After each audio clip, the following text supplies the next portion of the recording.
Hey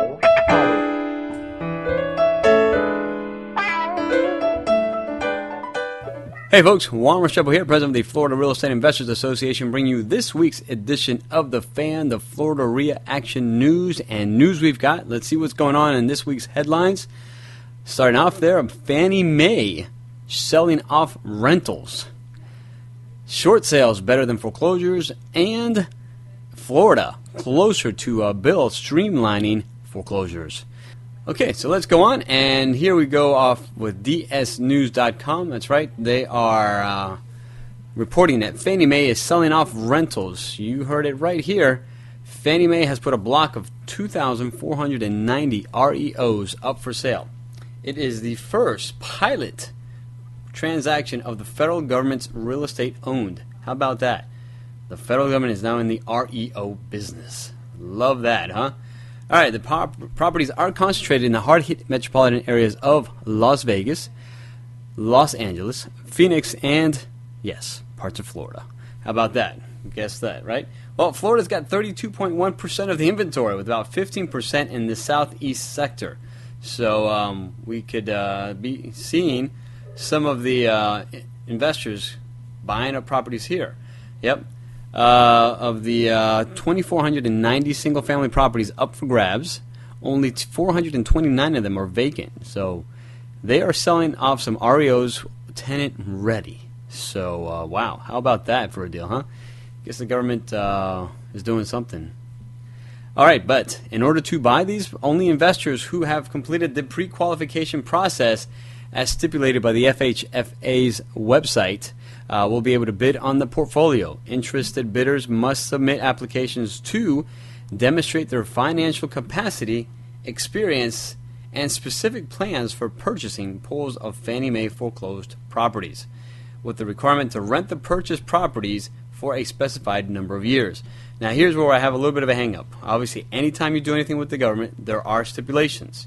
So, our big concern right now, as the small guy here in the local area, because these guys got billions of dollars, these investors that have qualified that have pre-qualified themselves to buy these properties, is the government going to require a rent control?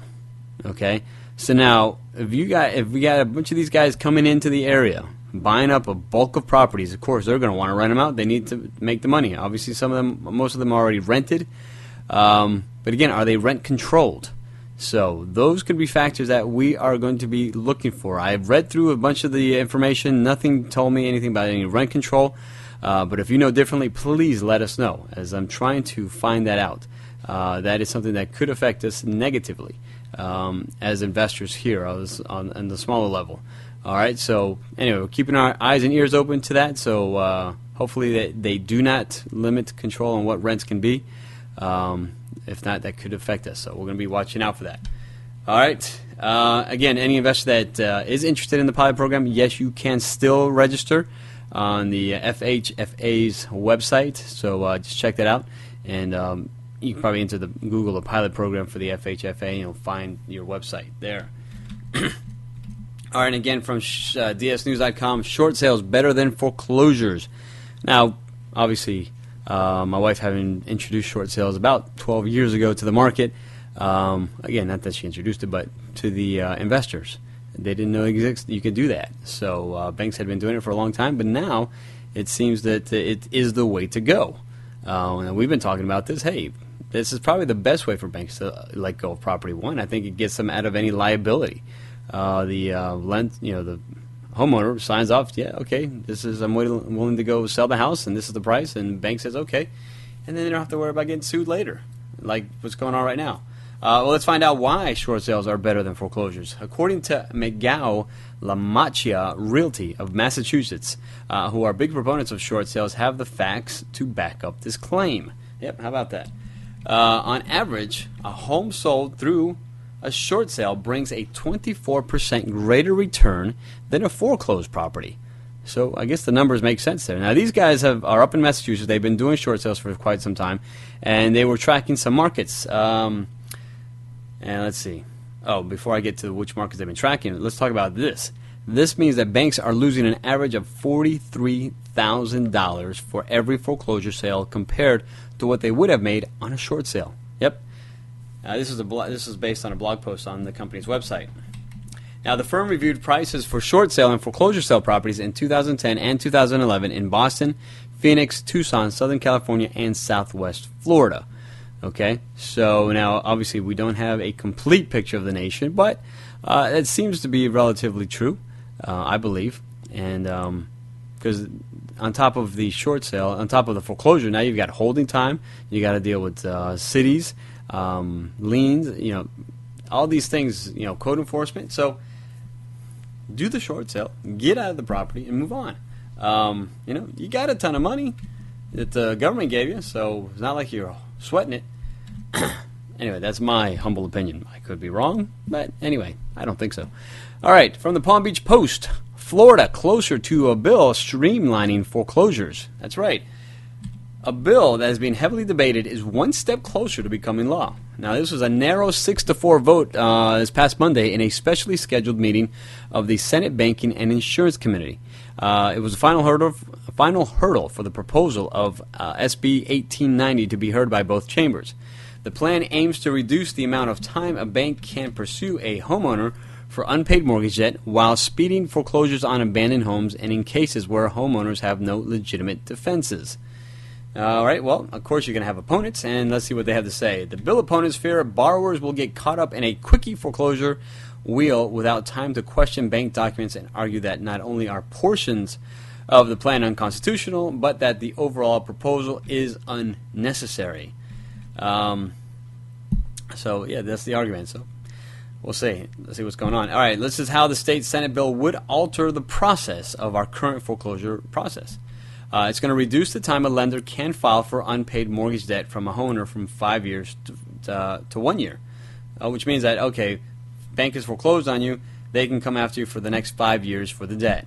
Well, this law is going to limit them to only 1 year to be able to come after you, file a judgment or something like that. So if they don't do it within that time frame, you lose. All right. It's also going to allow a lender, any lender, to request a quick foreclosure judgment called a show cause order. Under the order, a homeowner would have to present a meritorious defense as to why the home shouldn't be taken or face an immediate judgment or foreclosure. So, for those, a lot of folks don't even show up to the summary judgment filing hearings. So, when you get a foreclosure, you have 20 days to respond. If you don't say anything, well, then they're going to be able to say, you know what, let's go. Let's get this closed and move on. This is where these guys are saying, how am I going to show meritorious? Again, meritorious, very broad statement, vague, as only an attorney could write. So what happens is, what is going to be meritorious? It's going to be up to the judge that's listening in. So, depending if you find the judge that's having a bad day, whatever he opines on what meritorious defines for him that day, the homeowner might not have a leg to stand on. Now, defines abandoned properties so that a foreclosure can occur more quickly. All right, so now there's going to be a definition of what abandoned property is. But what's been happening for years now is that the Florida courts have held that a person's absence from his home does not constitute abandonment of it.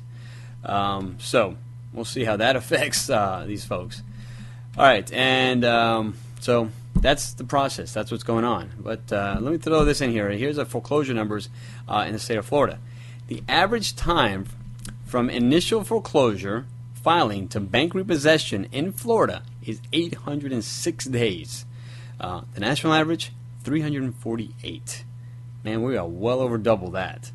The number of backlog court cases currently statewide is 368,000, and I would not doubt that we hold quite a bit of them down here in the southeast. The share of nationwide foreclosures cases is 24%. Percentage of home loans in foreclosure, 14%. We are the highest in the nation. So those are the numbers. How about that on the foreclosure? So have we seen the light at the end of the tunnel? Yet to be seen. We've got this $8-some-odd billion coming to the state of Florida. We'll see what's going to happen with that.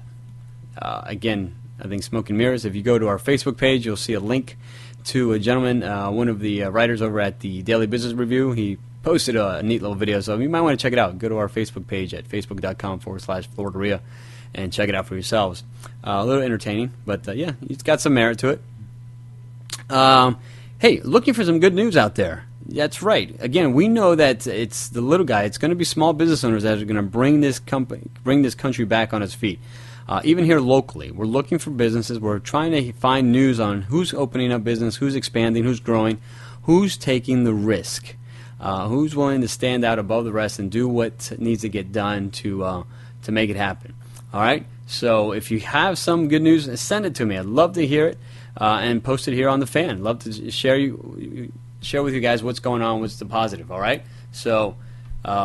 We don't want to be about the negative. We do need to hear about it, but again, we don't want to dwell on it. We just want to find the opportunities in there. But at the same time, I want to hear from you guys who's out there moving and shaking. A bunch of our members are moving and shaking. They're closing deals, and they're finding opportunities, so good for you. And speaking of opportunities, Christine Obligacion and her lovely husband, Eddie Casimir, are expecting any day now to have their baby, Kai, born. They've already named it. So anyway, if you guys have had it by now, congratulations. I know it's due right around the taping. So hopefully you guys are going to enjoy a lifelong time of happiness and joy with your new addition to the family. All right. Anyway, let's see what's going on at the FLREIA. We want to congratulate Richard Housey for his win at the cash flow game. We had a fun game that night. It went into the wee hours. At least for me, it is. And so he did a great job. Was the first one to win the game. All right. Real Estate Opportunities webinar every Tuesday at 12:45 with Sharon. Check out the deals. They're hot. They're moving.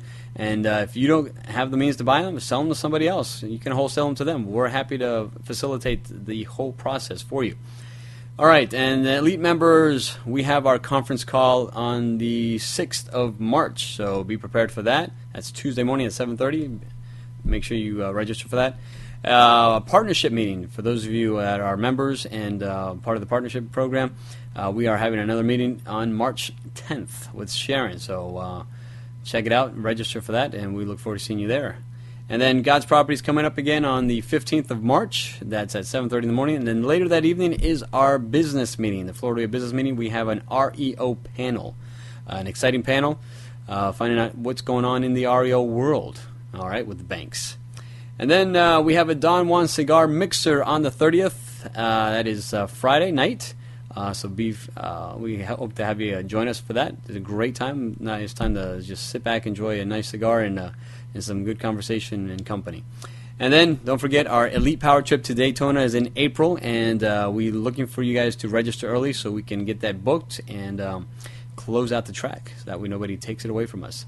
All right, that is going to be, I believe, April 15th through the 16th. So give Yvonne a call and get yourselves registered for that. Hey, I was just with Frank the other day, and he's got an incredible new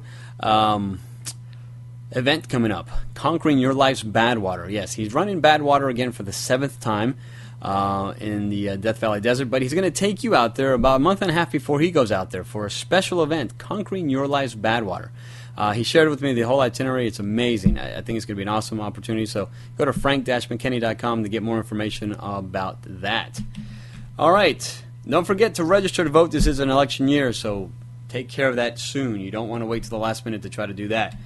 All right. That's the news that is the news for this week. Thanks for tuning in. We look forward to seeing you at any one of our upcoming events.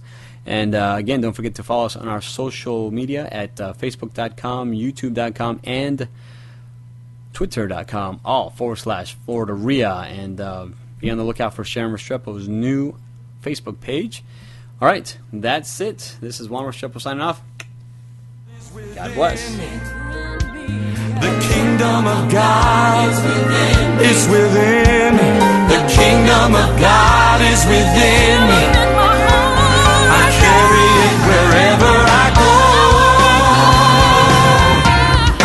Got me some joy, joy.